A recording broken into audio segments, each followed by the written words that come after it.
Olá, nós estamos aqui fazendo um relato do que foi a primeira reunião do CELP de 2014, realizada em 18 de fevereiro. Esse relato vai seguir o roteiro que foi enviado para todos os membros do CELP via online, via e-mail. Os presentes à reunião foram, em Brasília, o professor Everardo Coelho Leitão, o professor José Almir Fontela Dornelles, o Dr. Romildo Teixeira de Azevedo, Dr. Tarcísio de Noá Medeiros e eu, Hernani Pimentel, além da secretária Lauren Cruz e do técnico em informática Luciano Santos. À distância, em Goiânia, participou o Dr. Carlos André Pereira Nunes. E, em São Paulo, o professor Jarbas Vargas do Nascimento. Não tem o do. Jarbas Vargas Nascimento. O professor Pasquale não participou porque ele estava preso no trânsito. Mas essa gravação é exatamente para substituir aqueles que não, a falta de tempo das pessoas e que não puderam, inclusive, vir aqui. Então, estiveram esses presentes e foi prometido uma gravação da reunião via Skype. O que não aconteceu porque houve problemas técnicos, né, de última hora e acabou havendo muito ruído na captura das imagens. Motivo pelo qual nós estamos fazendo essa gravação para substituir, né, o que foi discutido lá e apenas eu informar a todos os que querem saber do que aconteceu. Esses problemas técnicos estão sendo analisados e vendo que possibilidades outras nós teremos. E qualquer dúvida sobre técnica, vocês podem se dirigir à dona Lauren, que é a nossa secretária.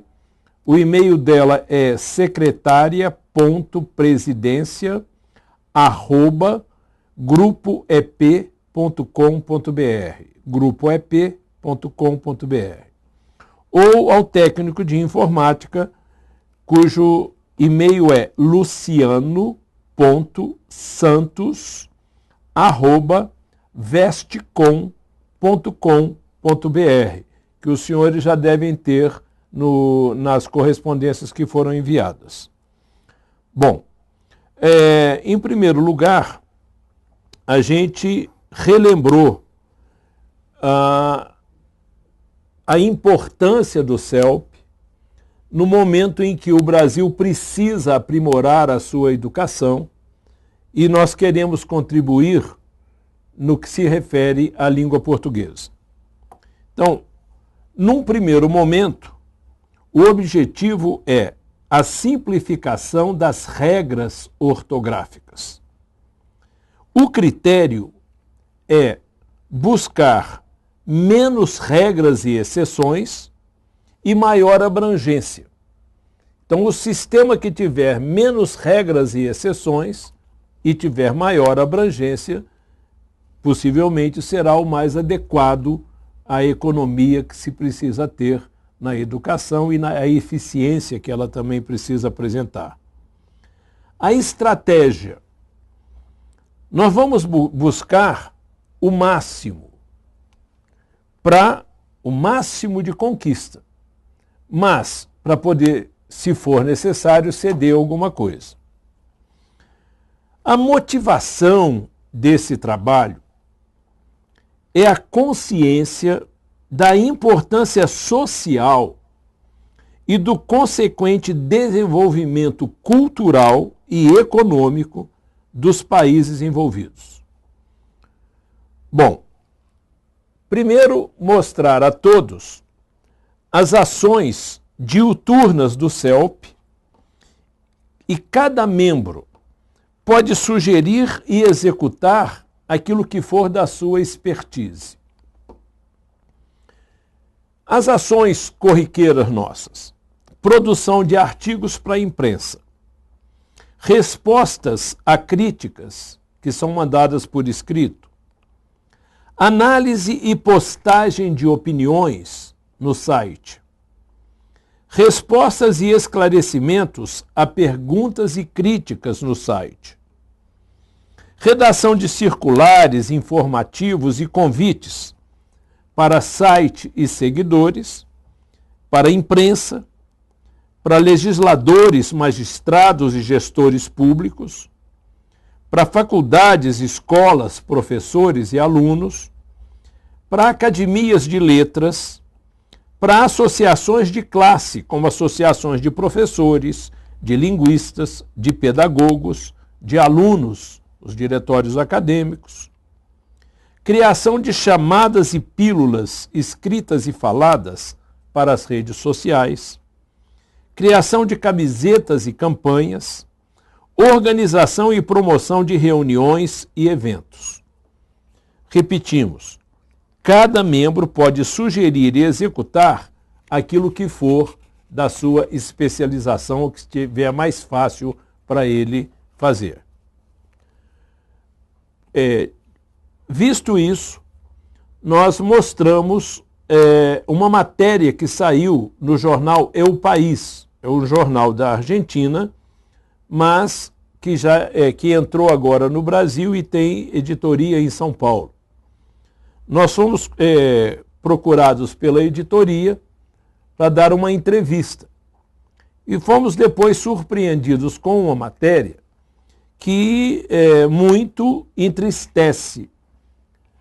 Por quê?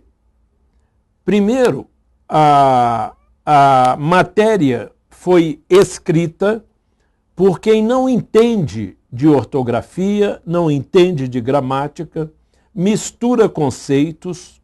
Quando nós falamos simplificar a ortografia, as pessoas ela jornalista está falando simplificar a gramática, e ela vai trocando muitos termos técnicos de tal forma que compromete a leitura de alguém que entenda.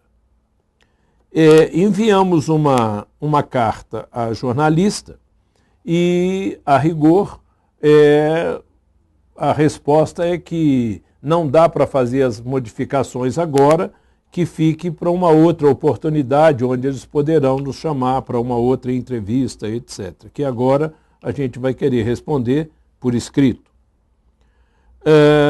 Mas nós estamos colocando no site uma carta que seria a direção do jornal, né, mostrando que a matéria acabou prejudicando, né, por falta de conhecimento, né, da área, do conhecimento do assunto, né, por quem a escreveu, né, inclusive comprometendo a nossa fala.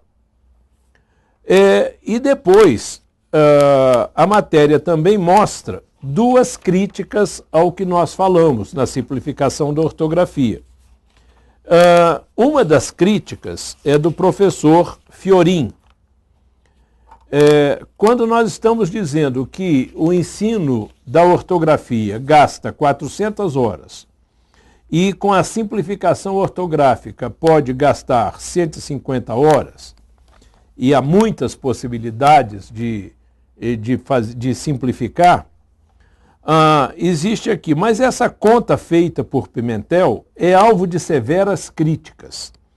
Ninguém sério nesse país propõe algo parecido, diz Fiorin. Se você fizer uma mudança radical da ortografia, estará condenando um material histórico à obsolescência em uma geração, explica.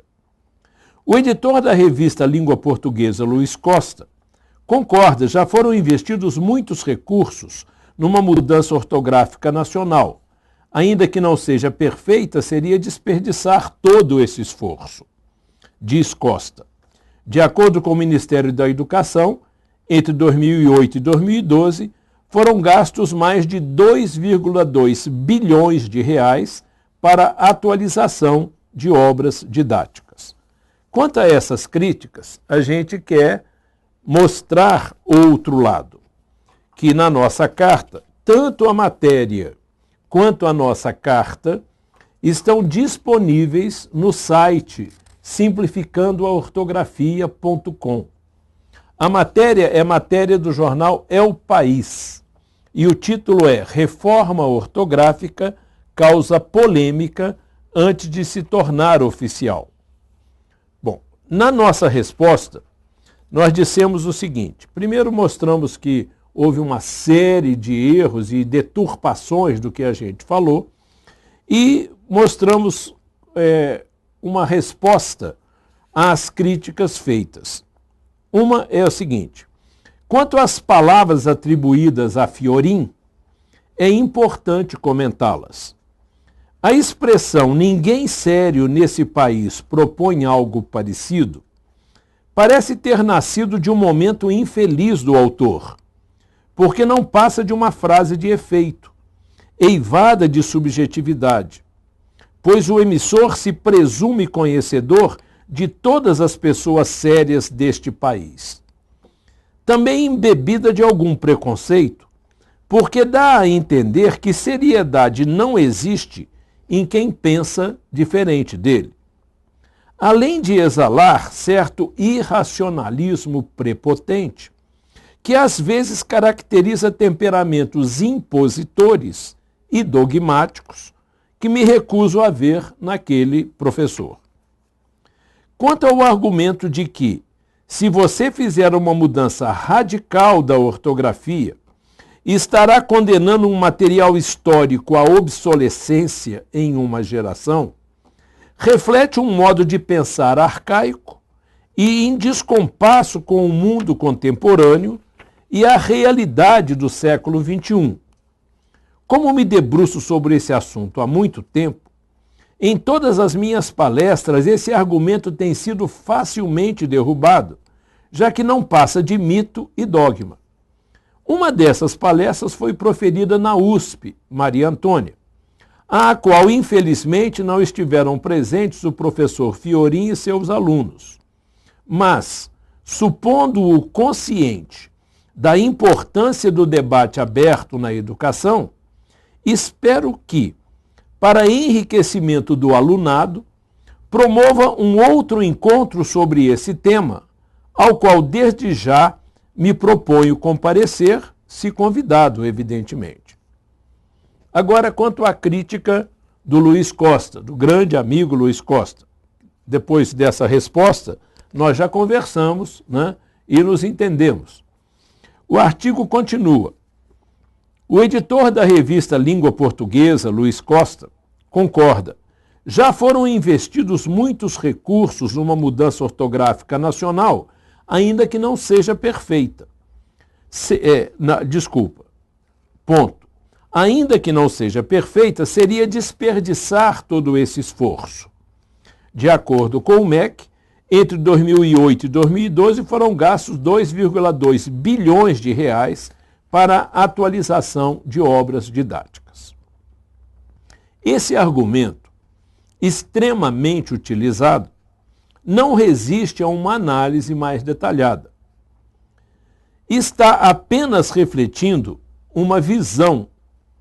Esse argumento extremamente utilizado não resiste a uma análise mais detalhada.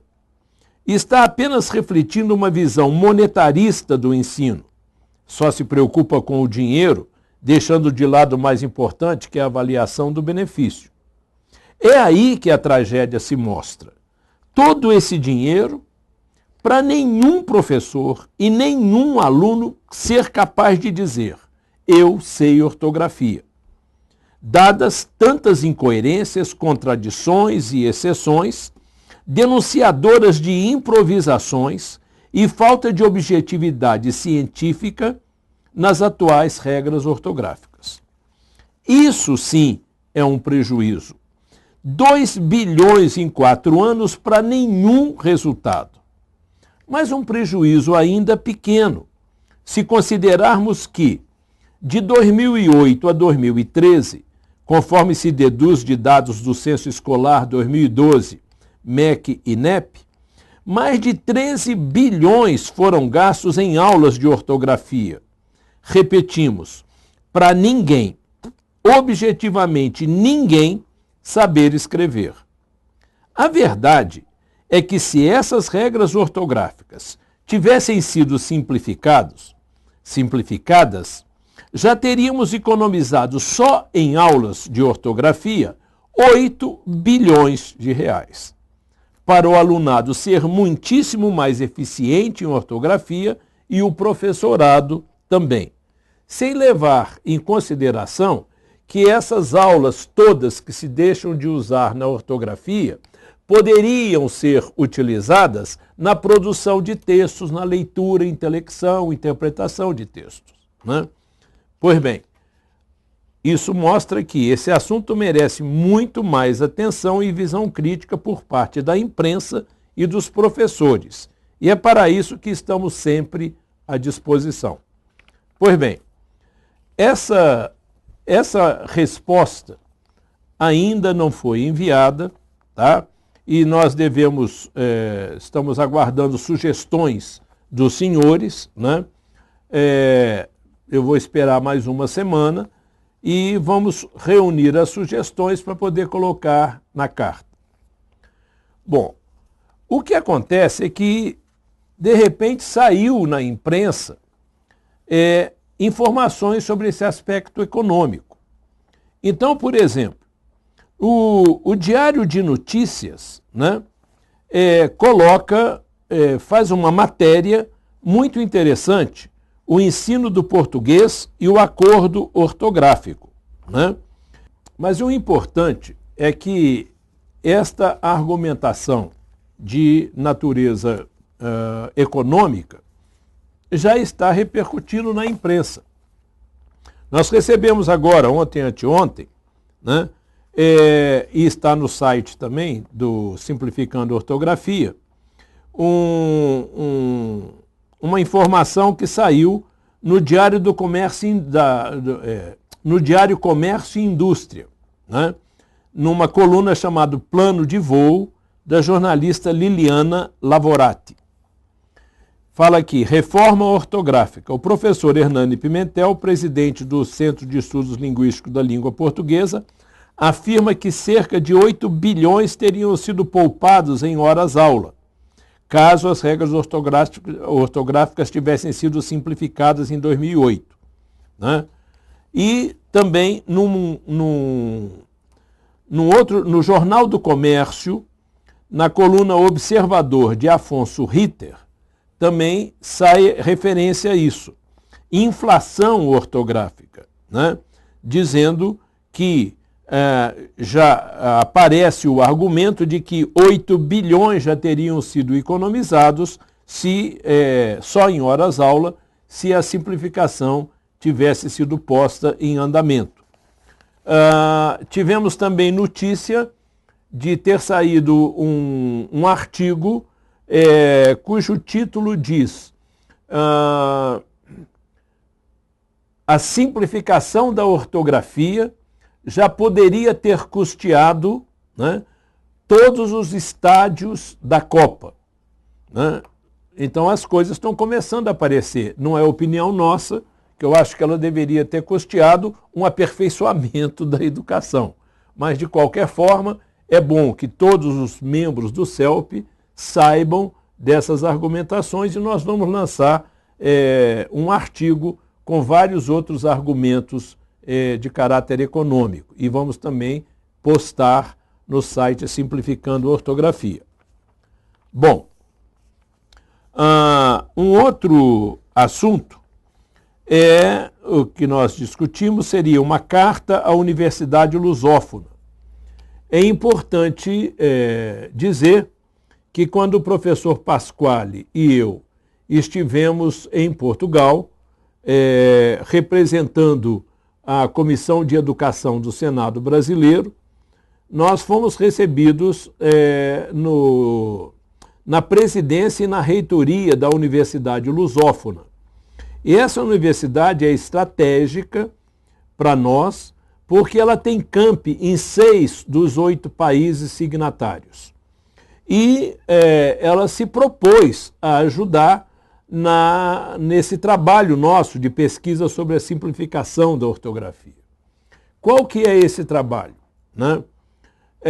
A gente sugere que professores e alunos entrem no site www.simplificandoortografia.com, vejam lá sugestões de simplificação ortográfica, discutam em sala de aula.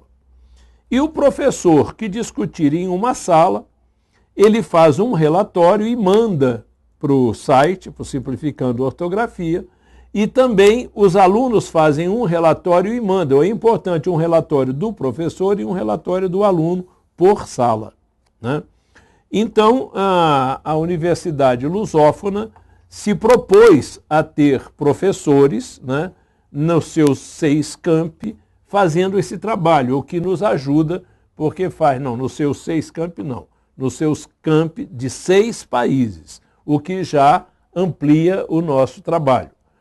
Aqui no Brasil nós já temos muita gente colaborando e qualquer universidade, qualquer faculdade ou qualquer colégio que queira participar está convidado, é só entrar no site simplificandoortografia.com. E há uma carta que nós vamos fazer, né?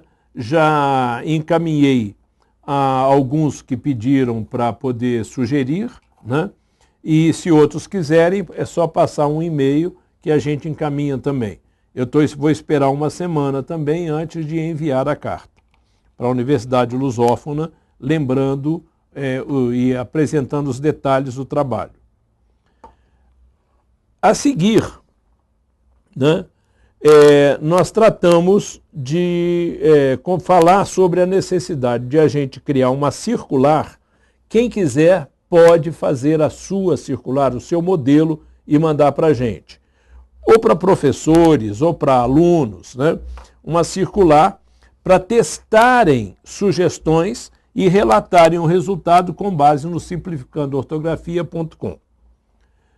Outro assunto foi levantado falando com o professor Jarbas Vargas Nascimento, que é pró-reitor de Cultura e Relações Comunitárias da PUC São Paulo. Ele participou da reunião via Skype, né? E infelizmente não estamos podendo colocar a imagem dele de ninguém por causa do problema, e o som também, por causa do problema que tivemos, mas esperamos que na próxima reunião esses problemas já tenham sido resolvidos. Então, o que se comentou? O professor Jarbas ficou de fazer um projeto para busca de patrocínio para o CELP, né?